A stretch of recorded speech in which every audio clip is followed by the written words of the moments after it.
നമുക്കറിയാം 2-3 ദിവസം തലസ്ഥാനത്തെ കേരളത്തെ നടുക്കിയ ഒരു ദുരന്തമായിരുന്നു. ജോയ് എന്ന ആൾ ആമേഴഞ്ചൻ തോട്ടിൽ ഒഴുകിപ്പോകുന്നു.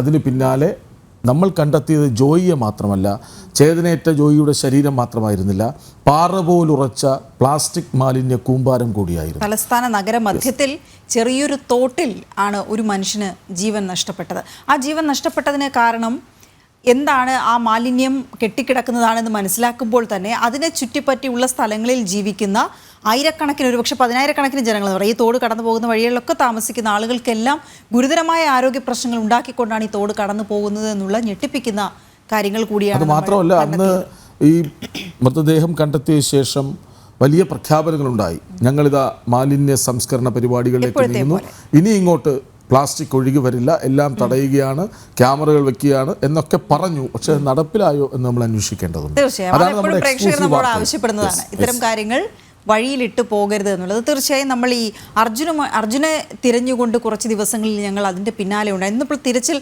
നിർത്തി വെച്ചിരിക്കുകയാണ്, അവിടെ പ്രതികൂല കാലാവസ്ഥയാണുള്ളത്. അപ്പോൾ ഇന്ന് ആ ഒരു ഇടവേളയിൽ നമുക്കിന്ന് ഈ ഒരു വിഷയം വളരെ പ്രാധാന്യത്തോടെ ചർച്ച ചെയ്യേണ്ടതുണ്ട്. ജനം TV ടീം ഇതിന് പിന്നാലെ ഉണ്ട്. ഇന്നിപ്പോൾ ഞങ്ങൾ നൽകുന്ന ഇതുമായി ബന്ധപ്പെട്ട വാർത്ത, ഈ തലസ്ഥാനത്തെ മാലിന്യ നീക്കത്തിൽ തിരുവനന്തപുരം നഗരസഭ പൂർണ്ണമായും പരാജയപ്പെട്ടിരിക്കുന്നു എന്നുള്ളതാണ്. ഹൈക്കോടതിയിൽ നിന്ന് അടക്കം രൂക്ഷ വിമർശനം നേരിടേണ്ടി വന്നിട്ടും ഈ മാലിന്യ നീക്കം എവിടെയും എത്തിയിട്ടില്ല. ആമേഴഞ്ചൻ തോട്ടിലെ അപകടം പാഠമാക്കാതെ തിരുവനന്തപുരം നഗരസഭ മുന്നോട്ട് പോവുകയാണ്. ജോയിയുടെ മരണത്തിൻ്റെ പശ്ചാത്തലത്തിൽ നഗരം മാലിന്യമുക്തമാക്കാമെന്ന് അവകാശപ്പെടുമ്പോഴും രൂപപ്പെടുന്നത് വിവിധ മേഖലകളിലെ മാലിന്യ കുനകളാണ്. ഇതൊരു ജനം എക്സ്ക്ലൂസീവ് വാർത്തയാണ്. ആമേഴഞ്ചൻ തോട്ടിൽ ശുചീകരണ തൊഴിലാളിയായ ജോയി അകപ്പെട്ട് മരണമടഞ്ഞിട്ട് ദിവസങ്ങൾ കഴിഞ്ഞതേ ഉള്ളൂ. തൊട്ടു പിന്നാലെയാണ് ഹൈക്കോടതിയിൽ നടക്കം രൂക്ഷ വിമർശനം തിരുവനന്തപുരം നഗരസഭ കേൾക്കേണ്ടി വന്നത്. മാലിന്യമുക്തമാക്കുമെന്ന തിരുവനന്തപുരം നഗരസഭ മേയറുടെ വാക്കുകൾ പാഴായോ അതോ നടപ്പായോ? നോക്കാം തിരുവനന്തപുരം നഗരത്തിലെ മാലിന്യ കാഴ്ചകളും ഒപ്പം നഗരം സ്മാർട്ടായോ എന്നും. ജോയ് എന്ന ശുചീകരണ തൊഴിലാളി മരണപ്പെട്ടതിന് പിന്നാലെയാണ് തലസ്ഥാനത്തിന്റെ വിവിധ മേഖലകളിൽ മാലിന്യമുണ്ട് എന്നുള്ള ബോധം നഗരസഭയ്ക്ക് ഉദിച്ചത്. തൊട്ടു പിന്നാലെ ശുചീകരണ പ്രവർത്തനങ്ങൾക്ക് മേയർ നിർദ്ദേശം നൽകി. എന്നാൽ നഗരത്തിലെ വിവിധ റോഡുകളും ജനവാസ മേഖലയിലും അവസ്ഥ പരിതാപകരമാണ്. കുട്ടികളുടെ ഡയപ്പർ മുതൽ കക്കൂസ് മാലിന്യം വരെ ഉണ്ട് ഇവിടെ.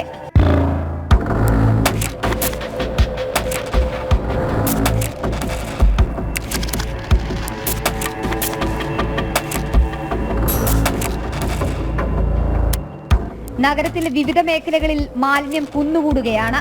അറവുശാലയിലെയും വീടുകളിൽ നിന്നുള്ള മാലിന്യവും ബിയർ ബോട്ടിലുകളും രാത്രിയുടെ മറവിൽ റോഡുകളുടെ വശങ്ങളിൽ തന്നെ എത്തും. കാക്കകൾ കൊത്തിവലിച്ചും തെരുവ് നായ്ക്കളുടെ വിഹാര കേന്ദ്രമായും ഇത്തരമിടങ്ങൾ മാറി.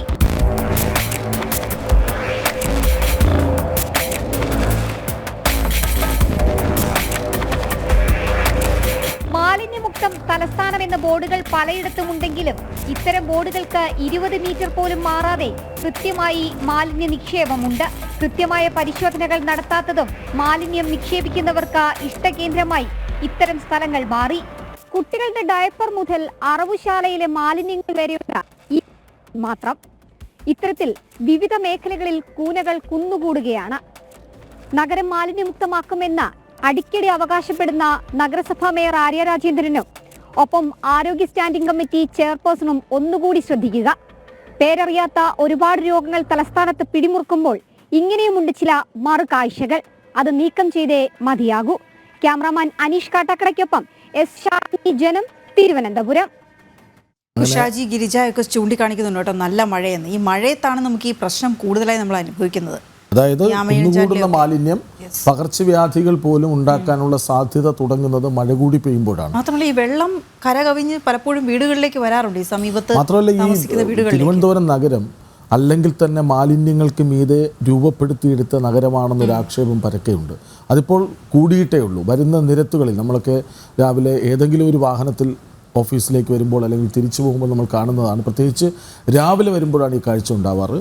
വഴിനീളെ മാലിന്യങ്ങൾ കൊണ്ട് തള്ളിയിട്ട് പോകുന്ന അവസ്ഥ. അപ്പോൾ അത് ശരിക്കും നഗരസഭയുടെ മാത്രം കുറ്റമെന്ന് നമുക്ക് പറയാൻ പറ്റില്ല.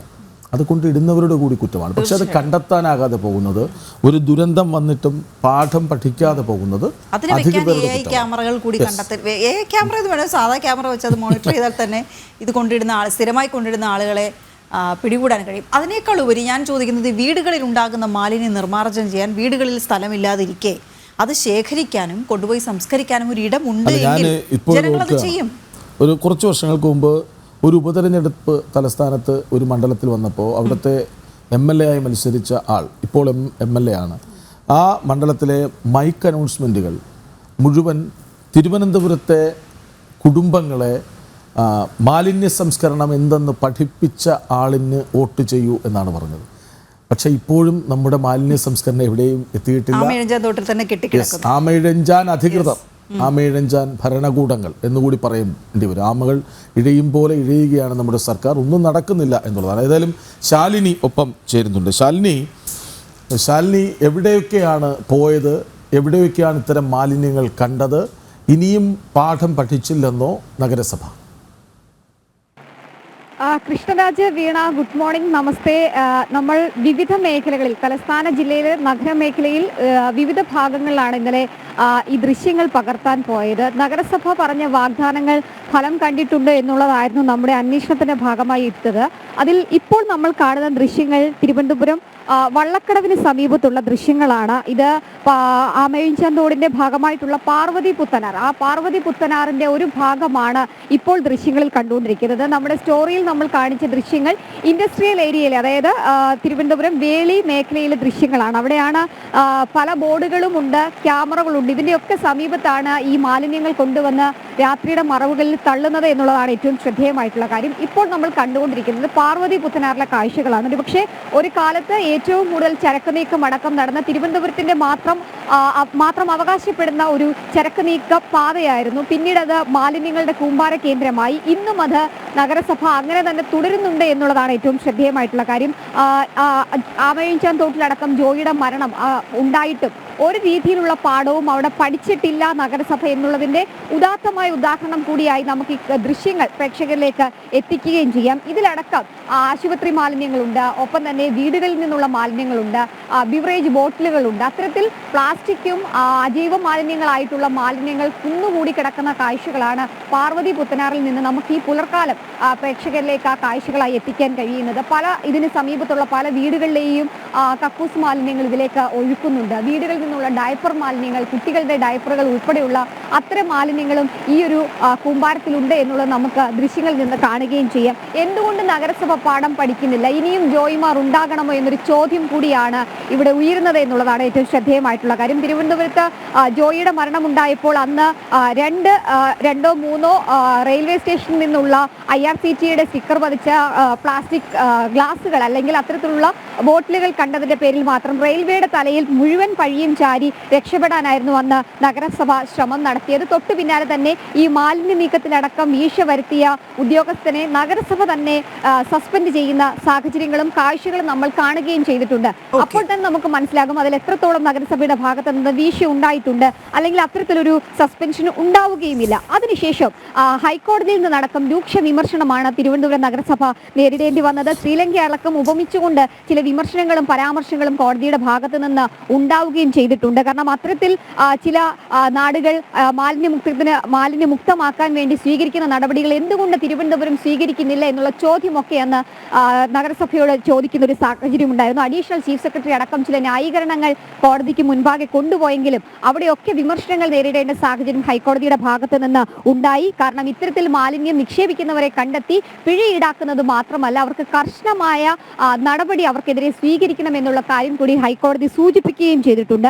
ആ ഒരു വിമർശനം കേട്ട് ദിവസങ്ങൾ മാത്രം പിന്നിടുമ്പോഴാണ് തലസ്ഥാന നഗരത്തിൽ മാലിന്യ നീക്കം എങ്ങും എത്തുന്നില്ല എന്നുള്ള കാഴ്ച നമുക്ക് പ്രേക്ഷകരിലേക്ക് എത്തിക്കേണ്ടതായി വരികയും ചെയ്തിട്ടുള്ളത്. ഇവിടെ പ്ലാസ്റ്റിക് ബോട്ടിലുകളുണ്ട്. തിരുവനന്തപുരം നഗരത്തെ സംബന്ധിച്ചിടത്തോളം കഴിഞ്ഞ കുറേ ദിവസങ്ങളായി H1N1 പനികളുടെ എണ്ണം കൂടുകയാണ്, ഡെങ്കിപ്പനികളുടെ എണ്ണം കൂടുകയാണ്, കൊതുകുജന്യ പനികൾ, രോഗങ്ങൾ ഇതൊക്കെ തന്നെ തലസ്ഥാന ജില്ലയിൽ കുത്തനെ കൂടുന്ന ഒരു സാഹചര്യമുണ്ട്. ഇതിനിടയിലാണ് ഇത്തരത്തിൽ മാലിന്യങ്ങൾ അടിഞ്ഞുകൂടി കുമിഞ്ഞുകൂടി അവിടെ വെള്ളം കെട്ടിക്കിടന്ന് അതിൽ കൊതുകുകൾ വളർന്ന് പേരുപോലും അറിയാത്ത രോഗങ്ങൾ തലസ്ഥാന ജില്ലയിൽ ഉണ്ടാകുന്നു എന്നുള്ള ഏറ്റവും ശ്രദ്ധേയമായിട്ടുള്ള കാര്യം കൂടി നമ്മൾ ഇവിടെ പരിശോധിക്കേണ്ടതായിട്ടുണ്ട് എന്നുള്ളതാണ്. എവിടെയാണ് ഇത്തരത്തിൽ 12 കോടിയിലധികം രൂപ നീക്കിവെച്ച് അതിന്റെ എവിടെ പ്രവർത്തനങ്ങൾ ചെയ്തു എന്നൊരു ചോദ്യം കൂടി നഗരസഭ നഗരസഭയ്ക്ക് മുൻപിലേക്ക് എത്തുകയും ചെയ്തിട്ടുണ്ട്. ഓരോ വർഷങ്ങളിലും ബജറ്റ് അവതരിപ്പിക്കുമ്പോൾ തലസ്ഥാന ജില്ലയിലെ മാലിന്യമുക്തമാക്കാനും അല്ലെങ്കിൽ മാലിന്യ നിർമ്മാർജ്ജനത്തിനുമായി കോടികളാണ് വകയിരുത്തുകയും ചെയ്തിട്ടുള്ളത്. പക്ഷെ ആ കോടികൾ എവിടെ പോയി എന്നൊരു വലിയ ചോദ്യം കൂടി ഈ ഘട്ടത്തിൽ നഗരസഭയോട് ഒരുപാട് ചോദ്യങ്ങൾ ബാക്കി വെച്ചുകൊണ്ട് തന്നെയാണ് ഈ വിഷയം ഇപ്പോഴും ഇങ്ങനെ സജീവമായി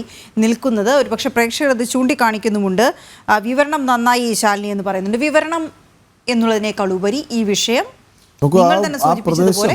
നഗരസഭ പരിധിയിൽ വരുന്ന ഒരു ഇടമാണ്, വിളപ്പിൽശാലയുടെ ഒരു ഭാഗമാണെന്ന് നമുക്ക് തോന്നും. അത്രയ്ക്ക് കഷ്ടമാണ്. ഇതൊന്നും ആരും ശ്രദ്ധിക്കാതെ പോകുന്നു. അവിടെ എന്തായാലും ഒരു കൗൺസിലർ ഉണ്ടാകുമല്ലോ. ആ കൗൺസിലർ ഇതൊക്കെ ശ്രദ്ധിക്കണ്ടേ? നഗരസഭയെ അറിയിക്കണ്ടേ? അവിടുത്തെ ജനങ്ങൾ ഈ വിഷയത്തിൽ പ്രതികരിക്കണ്ടേ? അതോ ജനങ്ങളും കൗൺസിലറും കൂടി ചേർന്ന് ഇങ്ങനെ പോയാൽ മതി എന്ന തീരുമാനത്തിൽ എത്തിയതാണോ? ഒക്കെ ചോദ്യങ്ങളാണ്. ഈ ചോദ്യങ്ങളെല്ലാം നമുക്ക് ചോദിക്കാം അല്ലേ? ഈ വിഷയം നമ്മളിങ്ങനെ ഇവിടെ അവസാനിപ്പിക്കുന്നില്ലല്ലോ. വരും മണിക്കൂറുകളിൽ ഇത് കുറച്ചുകൂടി വിശദമായി തന്നെ ചർച്ച ചെയ്യുകയും ആളുകളുടെയും ജനപ്രതിനിധികളുടെയും ഉത്തരം പറയേണ്ടവരുടെയും ഒക്കെ പ്രതികരണം തേടുകയും 10 മണിക്ക് നമുക്ക് വിശദമായി ഇക്കാര്യം ചർച്ചയ്ക്ക് എടുക്കാം എന്ന് തോന്നുന്നു.